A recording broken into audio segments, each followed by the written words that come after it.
Hello YouTube, and welcome to the second episode of this SG-1 20th anniversary special. First, I would like to apologize for the previous video on the licensed games having ridiculously loud voiceover audio.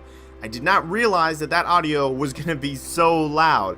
It's the first time I'm using this new recording system to record my voiceovers, and I did not realize that it was going to come out that loud, and unfortunately, when I uploaded it, it was like, 2 o'clock in the 1 o'clock, 2 o'clock in the morning, and I just did not have time to check it because I had to go to work at 6. So my bad. But don't worry, this video is going to have a lot nicer audio, should be hopefully a little bit nicer to listen to. But anyhow, today we are going to be talking about Stargate mods. Specifically, these are the ones that I've personally played, so there are probably going to be other ones that I have not ever touched on, games that I've probably never played. But these are going to be the ones that I've personally played, and the ones that I personally think are the ones you should keep an eye on for the ones that are in development, and ones you should play for the ones that aren't in development anymore. But without further ado, let's go.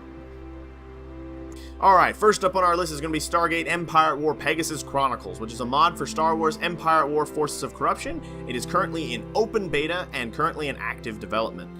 Now, you have a choice of playing either the beta or an experimental beta, which you can opt into when you download the launcher from the ModDB page in the description below. I also have a link to the Steam page for the Star Wars Empire at War Gold Edition, which is basically just the original game and the expansion Forces of Corruption. You do need both because Forces of Corruption requires the original in order to play. Don't feel too bad though by having to buy this game for this mod, because in my opinion the mod is amazing, but the game by itself is also pretty fun. It also has a whole list of other mods, most of which are Star Wars related, but I mean, this is a really great Star Wars RTS game. But back to the mod. Pegasus Chronicles, like I said, has a beta and a experimental beta.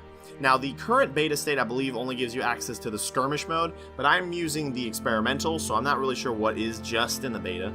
But in the experimental, you have access to skirmish, where you can play as the Tari, Anubis, and the Wraith. You also have access to a sort of experimental campaign, like a galactic campaign, where you can basically conquer the entire Pegasus galaxy as either the Lantine or the Wraith. Now, this campaign is experimental and extremely buggy, so I would advise saving frequently, as it does tend to crash kind of a lot, but it is really fun and worth playing, especially if you want to play as the Ancients, or the Lantine, or the Alterans, or whatever you want to call them today. Because you get all their really fancy ships. You even get the Delphi, which is a city ship, so that's really cool. If you want to command a city ship, you can get one of those. You can also play as the Wraith and wipe that Lantine scum right off the face of the Pegasus Galaxy if you want. I've done both in a Let's Play style on my channel also, so if you want to check that out, I'll put a link to that in the description below, or I'll just put a link to my Pegasus Chronicles playlist in the description below for you, if you want to check it out before you get into maybe buying this game for the mod or anything like that. But I personally openly recommend Pegasus Chronicles because I've seen what the devs could do with the original Empire at War version, which is also available at the ModDB page if you want to play the original mod, which was just for the original Empire at War, not the Forces of Corruption expansion. They did really awesome work with it. It was never technically finished because I believe they ceased development on it to move on to Pegasus Chronicles. But in my honest opinion, I can see Pegasus Chronicles being one of the best Stargate RTS mods ever made, at least when it's finished. Right now, it's already really great and amazing. The models are beautiful. All in all, it's an amazing mod. But I can see when it's finished, it's going to be even more amazing. But if that's not enough of a recommendation, it's cool, so go check it out. Anyways, on to the next game. Next up on our list of mods is going to be Stargate Invasion, which is a mod for Sins of a Solar Empire Rebellion. It is currently in a pre-alpha/early access state, and it's in active development. Now, if you'd like to get this mod, you will have to go to the ModDB page to click on a link that specifically tells you how to apply for a Google Docs access. The devs have given us Google Document access so we can access the current build they're literally working on right now. So it's kind of an interesting way to do it. I've never done it that way before with a mod, but it's pretty cool. Now, you may notice the footage for this in particular mod is a little less extensive than on the last one. That is because this one, like I said, is pre-alpha, so not all of the parts of the game are currently ready to be visually shown, and I actually requested special permission from the devs to actually make this little bit of a video because they specifically don't want really any spotlights or videos made of the mod because there's a lot of textures and shield things and glitches that need to be fixed before the mod's really open to the public. Now, I have only just kind of zoomed in on a couple of these starting ships here because I didn't really want to, you know, give away too much of the stuff that may or may not need to be textured or fixed. So I'm just focusing the little video there. But anyways, Sins of a Solar Empire Rebellion is an amazing RTS empire management game. It's kind of like a 4X strategy game, like the Stellaris kind of, except it's all in real time, which makes it a lot more hectic and cool. So this basically is a full conversion that changes Sins of a Solar Empire Rebellion into Stargate, where you can play as the Tari, the Goa'uld, or the Wraith. I think you can play as the Asgard, the Asurians. Yes, I did not do my research for this. Oh my goodness. But yes, there's a lot of races. They're not all currently available. I believe only the Tari and the Asurians are available in the current build. The rest are locked away until future development. But I have played it a little bit. I haven't played it too much because I am doing that series, Sins of the Prophets, using my, Sins of the Solar Empire Rebellion game. So of course I haven't really been playing this particular mod all that much because you have to swap. I swapped the mods out because my hard drive doesn't have a lot of space. But I have played it a little bit prior to recording this, and it is actually very fun. Like I said, it is pre-alpha, so don't expect it to be a super polished, beautiful mod when you get access to the Google Docs and you download it. It is not going to be on anywhere near the tiers like Star Trek Armada 3 or anything like that. That is a finished, fully polished mod. This mod is pre-alpha and still in active development, though.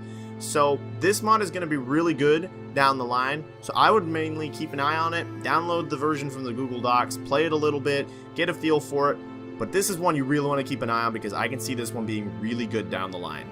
Anyways, on to the next one. Now we are on to StarCry Reloaded, which is a mod for Crisis. It is an open beta, and unfortunately development has been halted. The mod dev basically said that he's sort of stopped working on and updating the current version because there isn't really a lot of people playing the mod.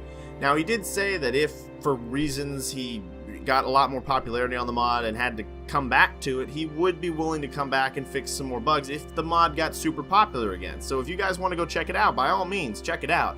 Like I'm saying right now though, the beta version that is out is not really buggy. It has some instabilities, but those could be mine too. My computer's kind of crap. So you're really going to enjoy it. It's not like a broken mess that feels incomplete. It feels like a full mod, like a full thing. Heck, it feels kind of like a whole new game. So honestly, it is really fun. But I would like to preface, this is not a Stargate mod, at least not specifically. It is sort of a science fiction mod. It includes content from Stargate, as Cheyenne Mountain was just there a second ago. We have Gears of War content, there's Starship Troopers content, there's all kinds of stuff like that, all throughout the thing. And it also takes some liberties with the Jaffa. It has Abydos in it, there are Stargates, obviously there are P90s, which are automatically references to Stargate no matter where you go.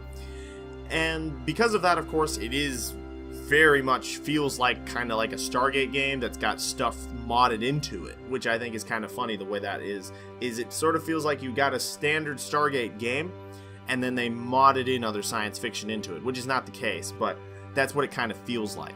Now in terms of the gameplay, Crisis was a first-person shooter with vehicle combat and suit powers. In StarCry, you're more or less an average Joe soldier, so no suit powers or anything, at least not in the part I'm at. You can have vehicles in the game. There are Jeeps, I think. Yeah, there are Jeeps, cars, tanks. There's a big tank thing that you can drive, spider tank thing that I don't think you're supposed to drive, but it's there, that you blow up. Yeah, it's a boss. Don't worry about it. You'll see. If you want to see it, just go watch my Let's Play. I fight it at some point. But anyways, it is a really fun mod, and like I said, it is very polished for being beta. And I honestly really like it, and I'm probably going to revisit personally and probably try and actually play through the whole thing. I might put up some videos of it, but no guarantees on that. I halted the Let's Play, same reason he halted development. There wasn't a lot of people watching the Let's Play. Not that a lot of people watch any of my videos, I suppose. Anyways, so this is a highly recommended mod and is not technically actively being developed, but is sort of being actively supported in a way, because the mod dev is still active, so that's a good thing. I like active mod devs. It's very helpful to us in the community. Anyways, on to the next game. Finally on our list is the Carter add-on pack, which is a content pack for Gary's mod. It is finalized, and as far as I know, is no longer being developed. Now, officially speaking, Gary's mod doesn't really have mods. It has content that can be added to it, because Gary's mod, as the name implies, is kind of just one giant mod, per se. It's kind of like a creation tool for building things, which is pretty chill. Now, the Carter add-on pack is what I'm specifically referencing, and will also be specifically the link in the description, which will be a link to the workshop page for the Carter add-on pack. As far as I know, this pack is all you need to access the Stargates, which is specifically what I'm referencing to. The Stargates, as you can see in the videos, the content basically includes Stargates. Now, the SGC there will also be linked because I used it in the video, but this is actually a role-playing map, which is separate of the Carter add-on pack that was added by me to my game so that I could play with something that looked realistic. But it requires the Carter add-on pack because it does actually add the working Stargate into the base. Now, yes, all of the Stargates work. They dial. You can dial them manually. Well, manually being, you can dial them sort of like they have the human-based DHD, and they also can be dialed using the normal DHD, which is the faster dial. They have gates from, we have the original movie, they have the SG-1 series, Atlantis, Universe, Infinity, which is that cartoon. They have the super gates. They have that little mini gate that was built in that one episode of that one season that I don't remember, but was kind of cool. They have the Tolan gates. They pretty much have all the gates. And there's a lot of cool little weapons and add-ons and things that you can get. You can spawn a Daedalus that doesn't really have a whole lot of purpose. It's just like a big ship you can just move around. You can spawn puddle jumpers, 302s. You can build all kinds of cool stuff too. This is kind of the part where Gary's mod gets kind of complicated though. Is, for instance, if you want to have an iris on your gate, you have to spawn your gate, and then you have to go into a special section of the tools, which I'm not going to explain here because that'll take too long. And you have to glue or attach the iris to the gate, and then you actually have to build an iris computer from a separate thing you spawn, which can then control the iris, open and close it. You can set up codes on it. Then you can spawn yourself what is the weapon GDO, which is basically just the little code transmitter, and transfer codes through the gate you're trying to go through to the gate that has the iris, and it'll automatically open the iris. If that sounds complicated, believe me, that's just the tip of the iceberg. There are all kinds of things. You can plug ZPMs into shield generators and literally make shields to protect yourself from nuclear explosions and bombs and things like that. There's also a lot of cool weapons. They have like the Assyrian gate weapon that I have no idea how it works, but it's in the game. So there's all kinds of cool stuff you can play around with. It's very complicated. But in further ado, I would recommend checking this out if you're a Stargate fan, because it is pretty chill. Ha! Did I say final? I forgot to mention we have an honorable mention. Stargate Space Conflicts is a mod for Homeworld 2 Classic and is not sure what it is. I think it's probably beta.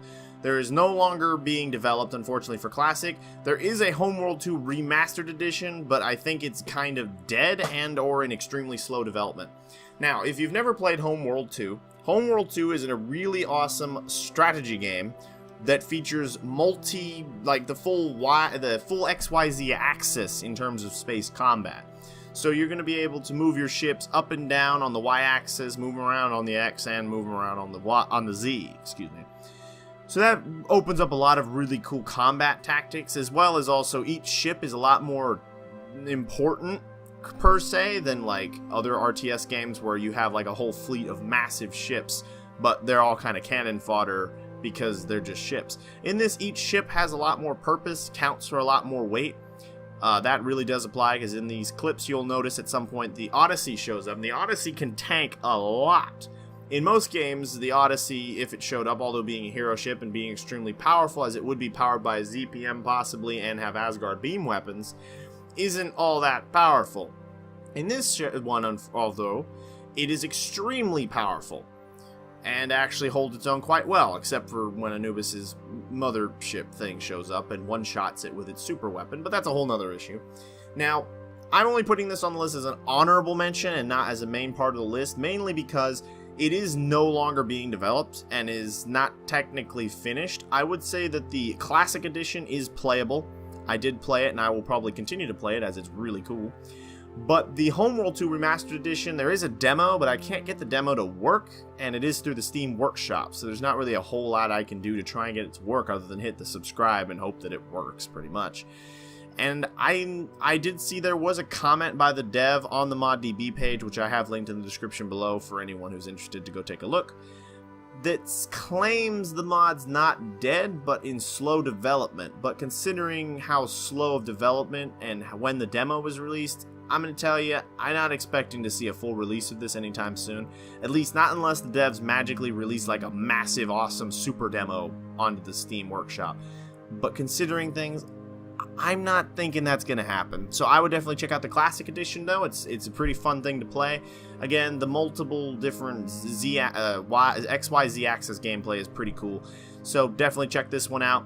Now that was the last one on the list. And just like that, we're all done with this video. That wasn't too painful, was it? Maybe it was. I'm not sure. If you got this far, though, thanks for stopping by. Those were some of the mods that I find to be some of the best mods you can really get for Stargate, even if one of them isn't technically Stargate. But they're really fun mods, and I would definitely advise checking them out, especially if you happen to already own those games, because, of course, the mods are free, so what do you got to lose, right? Now, this isn't the end of the weekend. This is only Friday. Tomorrow, we're going to be talking about some Empyrean Galactic Survival ship builds that are Stargate related, which should be pretty fun and pretty cool. Why Empyrean Galactic Survival? Well, I own it, and it's fun, and I noticed they have some really cool ship builds on there for Stargate, which I wanted to check out. That's pretty much the reason. Now, as for the Sunday video, I have yet to decide, but it'll be a surprise. I'll see you guys tomorrow. Hey guys, thanks for watching my video today. If you really liked it, make sure to like and share to all your friends. If you'd like to see more videos by me, hit up that subscribe button right there in the center. And if you'd like to see another 2 videos by me, there's of course 2 links next to that subscribe button. If you'd like to support the channel in a monetary sense, hit up the Patreon link in the description below. Thanks for watching guys, and have a wonderful day.